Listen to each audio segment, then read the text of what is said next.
क्योंकि उन्हें कुछ नजर तो नहीं आ रहा, क्योंकि ये लेडीज वाली जो हरकतें हैं ना, ये उनमें ट्रांसफर हो गई हैं। जो नवाज शरीफ में को बीमारी मेंशन है ना, वो मुझे लगता है सपोर्टर्स में भी चली गई। तो अब इससे बढ़ के और क्या है, हंसी मजाक है इस रिपोर्ट पे। आप हाँ थोड़े मजाक करें, ठिट्टे लगाएं, और क्या कर सकते हैं। इसके अलावा और भी कुछ भी नहीं है, क्योंकि एक हशाश बशाश शख्स जो हर जगह वीडियोस में देखते हैं, इंटरव्यू दे रहा होता है, घूम रहा है, फिर रहा है, शॉपिंग कर रहा है, वोटिंग का जवाब नहीं देता, बस उसके ऊपर जो नारे लगते हैं चोर चोर के, उसके ऊपर बस कुछ नहीं बोलता, बाकी हर जगह जाता है। तो ये तो अब क्या कर सकते हैं। इसके अलावा बस मैं तो यही। चले ठीक है जी जी जी हेलो जी जी अस्सलाम वालेकुम। वालेकुम सलाम, बिल्कुल ठीक ठाक, आप बताएं। Very simple. मियां साहब 3 दफा के प्राइम मिनिस्टर हैं पाकिस्तान के जी। आज आके टीवी पे रिटायरमेंट का ऐलान करें, बैठ के आराम से घर पे जाके बुक लिखें, रिलैक्स करें, सारी जिंदगी ऐश में गुजारें इंग्लैंड में बैठ के। इनको कोई याद भी नहीं करेगा कि जी जी जी जी कोई इनको कुछ नहीं कहेगा कि मियां साहब को वापस आओ या मियां साहब वापस आए। पर्सनली मैंने आपको आज तक नहीं बोला हुआ कि मियां साहब वापस आएंगे। मैंने हमेशा ऐसा बोला है कि दुनिया का कोई ला मियां साहब को वापस नहीं ला सकता। अगर कोई ला सकता है तो ओमरान है, वो ओमरान फेल हो गया, वो नहीं ला सकता। Simple is that. अब मियां साहब अगर जेल नहीं काटना चाहते, अगर पाकिस्तान जाएंगे तो मियां साहब को 10 साल जेल जरूर काटनी पड़ेगी। मियां साहब को वो भी माफ हो जाएंगे 7 ईयर भी, और मियां साहब वापस सियासत भी करने लग जाएंगे, वो भी इनका माफ हो जाएगा। लेकिन वो जो 10 ईयर की इनको सजा है ना, मियां साहब must go do some time. मैं 10 साल का नहीं कह रहा, he is going to jail and do some time. That's a guarantee। Pakistan के जो कोर्ट है ना, अभी तक इतने गंदे भी नहीं हुए कि वो एक सजा दी हुई वो वापस ले लेंगे। सजा वापस नहीं होगी मियां साहब की। मियां साहब को सम टाइम जेल में गुजारना होगा। द बेस्ट ऑप्शन फॉर मियां साहब to take a retirement, I'm retired, I don't have nothing to do with सियासत no more।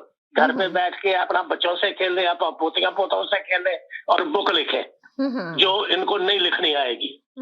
चलो अभी इतना कहते हैं, अल्लाह हाफिज। जी जी जी जी बोले जी जी जी। देखिए, थोड़ी फलसफियाना बात है। बात ये है कि हम कोई काम क्यों करते हैं, इसलिए कि हम कर सकते हैं। कोई आदमी भी कोई काम इसलिए करता है कि वो कर सकता है। अगर वो नहीं कर सकता जी जी जी ठीक है, तो ये कहना कि उनको अगर लाना, ये हुआ वो हुआ, रिपोर्ट खराब, जराना का बीमारी, मर्दाना बीमारी, नथिंग मैटर्स। जी कैन यू ब्रिंग हिम? जी the answer is no. Then shut your mouth. जी सुकून नहीं आपको जी। एक मासूम से कॉलर मासूमियत से कह रहे हैं कि जैसे वो उनके रिलेटिव है। पता है क्या कह रहे हैं कि भाई रिपोर्ट सही हो या गलत हो, नवाज शरीफ नहीं आएगा ना ला सकते हैं। भाई वो कैदी है, उधर बलोच को बाहर भेज दो। वो शाहरुख जतोई का बेटा, वो जो जिसने उसको कत्ल किया था, और वो भी बीमार है, वो हॉस्पिटल में रहता है। जरदारी बगैर कैदी के बीमार है। तो बात ये कि हमारी जरूरत है, वो कैदी है पाकिस्तान का, सिसिलियन माफिया है, गॉड फादर है, वो एक क्रिमिनल है। तो उसको, इसलिए हमें नवाज शरीफ से इंटरेस्ट नहीं है। कोई भी शख्स होता, 3 दफा का वजीर आजम मफरूर होता, इश्तेहारी होता, उसको घसीट के लेकर आ जाएगा। तो इमरान खान एक सेकंड होल्ड करें जी। हेलो जी जी तो भेज देना। किसने रोका है कि भाई शाहरुख को ना बाहर भेजे, और कौन है दूसरा वो उजैर बलोच, भेज दो। किसने रोका है तुमको? इमरान खान ने ही भेजा है ना उसको। असद उमर कहता है कि इमरान खान ने भेजा है। असद उमर कहता है कि अगर गलत रिपोर्ट है तो गलत रिपोर्टें किसने बनाई? पंजाब हुकूमत ने बनाई। यानी कि ये क्या पागलपन है कि खुद जो है अपनी गलती करते हैं, खुद कहते हैं, उसके बाद कहते हैं कि वो चला गया।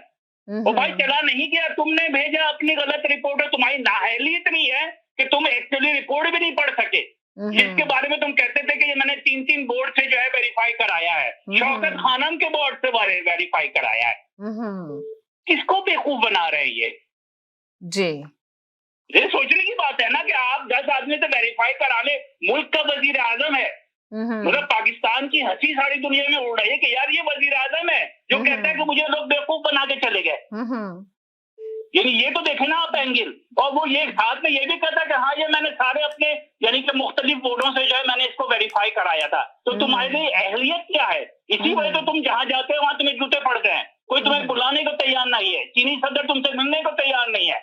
ये एक तमाशा बना दिया है पाकिस्तान का पॉलिटिकल गेन के लिए जो है। इसको समझ नहीं आती कि कितना गलत एंगल है कि मुल्क का वजीर आजम कहे कि भाई मुझे तो है बेवकूफ बना के चले गए, और बाकी उस जी जी जी जी आजमा की बात है।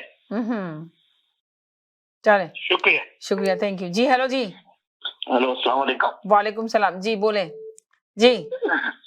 अच्छा जी, समीना जी, हाँ जी। एक दो चीजें बोलना चाहूंगा। देखिए जी, पहली बात तो ये कि वो जो है ना रियासत मदीना नाम नेहाद और नया पाकिस्तान, वहां पर हर एक दूसरे को मामू बना रहा है, ठीक है?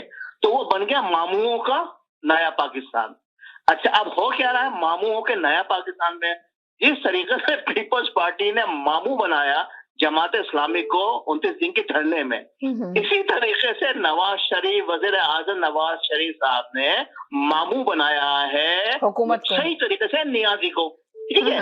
तो ये मामू जो है ना ये खेल रहे हैं वहां पर, और मामू के चक्कर में आपका पाकिस्तान, नया पाकिस्तान तबाह बर्बाद हो गया, आपकी मईशत खराब हो गई है। तो अभी टॉपिक नवाज शरीफ नहीं है, टॉपिक नवाज शरीफ का तो पही रहेगा हमेशा, इसलिए नवाज शरीफ ने वापस आना है और दोबारा वजीर आजम बनना है।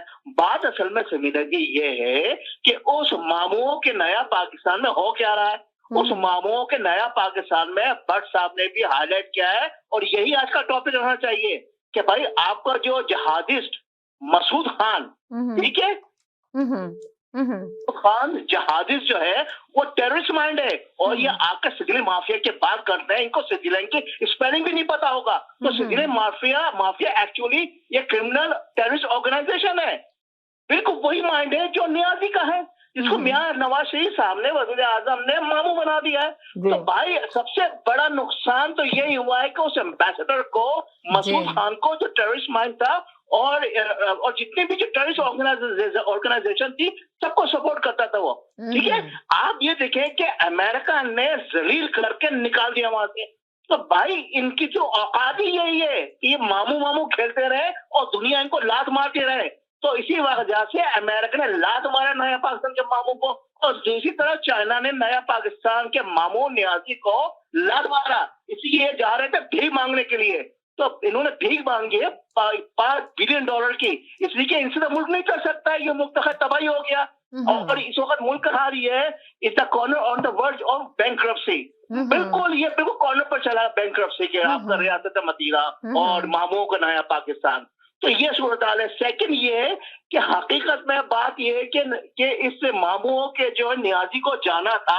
एक सेकंड हो गए जी। हेलो जी, अस्सलाम वालेकुम।